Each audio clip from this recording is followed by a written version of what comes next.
Halo, selamat datang di channel Ruang Taktik. Di video kali ini, kita akan analisis big match di match kedua UCL antara Arsenal versus PSG.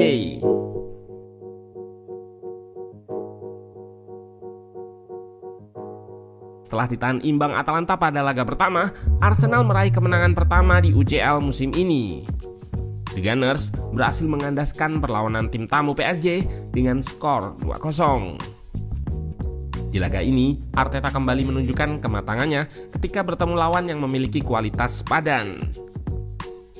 Arsenal tidak lagi bernafsu untuk mendominasi permainan sepanjang laga, terutama dari aspek possession.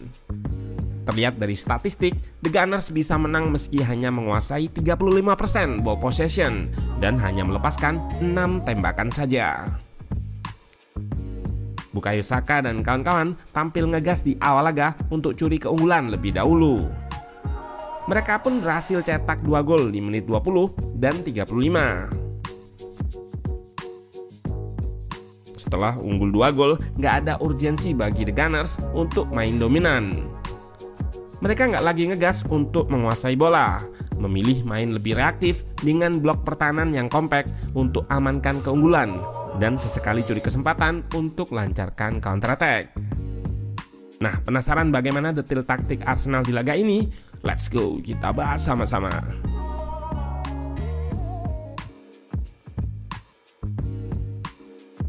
Dengan cederanya Martin Odegaard, Arteta sedikit melakukan perubahan pada formasinya.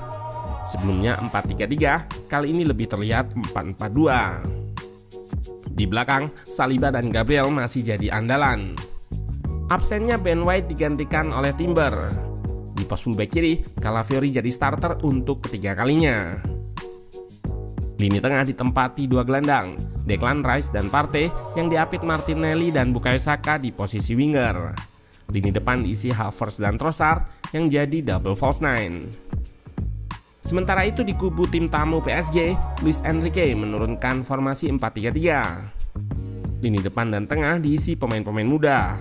Barcola, Lekang In dan Doué jadi Trisula di depan.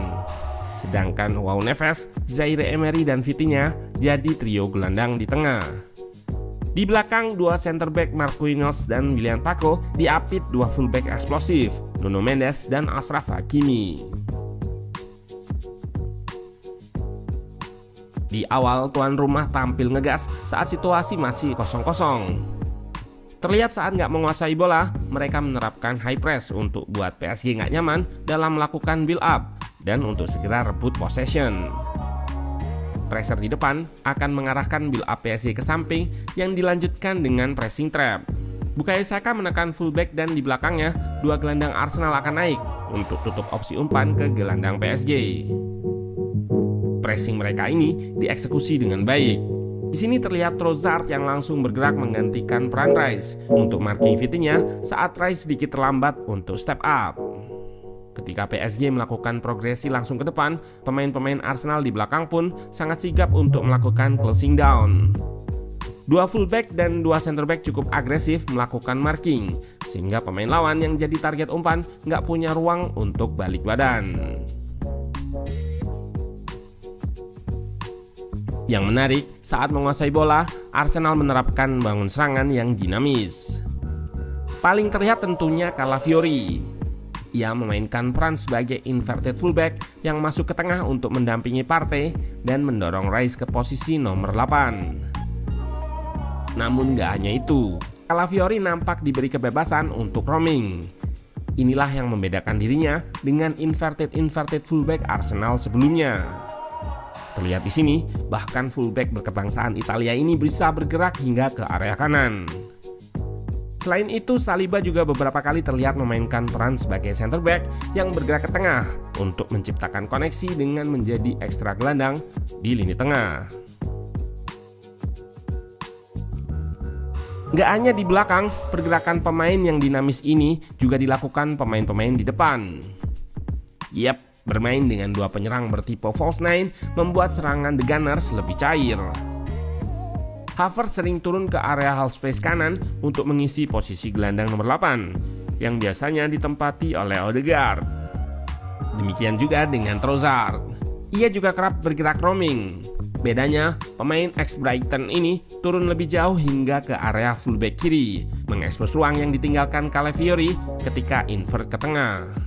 Trossard bisa bebas karena di depan ada Martinelli yang mengikat fullback kanan PSG. Pergerakan pemain yang dinamis ini sering menghasilkan peluang, seperti yang terlihat di klip ini. Peluang Arsenal diawali pergerakan Trossard yang turun ke area fullback kiri dan melibatkan Martinelli yang mengikat fullback lawan. Juga Calafiori yang invert ke tengah dan bergerak sampai ke area final third lawan. Gol pertama di Gunners pun tercipta dari skema yang serupa. Calafiori invert ke tengah dan Trossard roaming ke area yang ditinggalkannya. Pemain asal Belgia ini bisa bawa bola hingga ke depan bersamaan dengan Martinelli yang ikat fullback kanan PSG. Selanjutnya, Trossard melepaskan diagonal cross ke kotak penalti yang disambut oleh sundulan Havertz, bergerak dari lini kedua, berlari di antara dua bek PSG. Havertz yang punya keunggulan dalam aerial duel berhasil mendahului Donnarumma yang hendak meninju bola. Gol kedua secara nggak langsung juga berawal dari pergerakan Trossard yang kali ini roaming ke sisi kanan. Ia jadi outlet progresi di area half space kanan dan memberikan umpan kepada Saka di area sayap. Situasi 1 versus 1, Saka dilanggar oleh Nuno Mendes yang menghasilkan free kick. Tendangan bebas sebenarnya di area yang cukup jauh dari gawang. Pemain Arsenal di kotak penalti menumpuk di tiang jauh dan bergerak ke tiang dekat sesaat sebelum bola ditendang oleh Saka. Bola dieksekusi secara in-swing atau melengkung ke arah gawang, tidak mengenai pemain Arsenal ataupun PSG. Namun gerakan dari pemain-pemain The Gunners membuat Donnarumma kagok dalam mengantisipasi bola yang cukup tricky ini. Lagi-lagi raja set piece. Sudah unggul 2 gol, The Gunners tidak memiliki urgensi untuk main terbuka. Di babak kedua, mereka main lebih bertahan. Arteta menerapkan blok pertahanan yang kompak, mirip seperti yang mereka lakukan ketika menghadapi Man City. Blok defense 4-4-2 yang selalu kompak di sisi bola. Saat bola di tengah, blok pertahanan akan kompak di tengah. Saat bola digeser ke samping, blok pertahanan Arsenal akan segera ikut bergeser, sehingga mereka tidak kalah jumlah di samping. Terlihat di sini, pertahanan The Gunners yang bisa rapat di area kelebaran, namun juga tetap punya banyak pemain di kotak penalti untuk antisipasi ketika lawan melepaskan crossing. Pun begitu, Havertz dan kawan-kawan sesekali masih menerapkan high press di babak kedua ini. Menariknya, setiap high press yang mereka lepaskan sukses merebut bola di area pertahanan PSG dan menghasilkan peluang yang cukup mengancam gawang Donnarumma. Hingga laga berakhir, The Gunners sukses mempertahankan keunggulannya. Musim ini terlihat bagaimana Arteta yang semakin matang, yang tidak memaksakan tim harus selalu dominan dalam possession sepanjang laga. Berkebalikan dengan Luis Enrique. Arteta akan start ngegas untuk curi keunggulan dan akan main lebih aman ketika sudah unggul, terutama saat lawan yang dihadapi punya kualitas yang sepadan.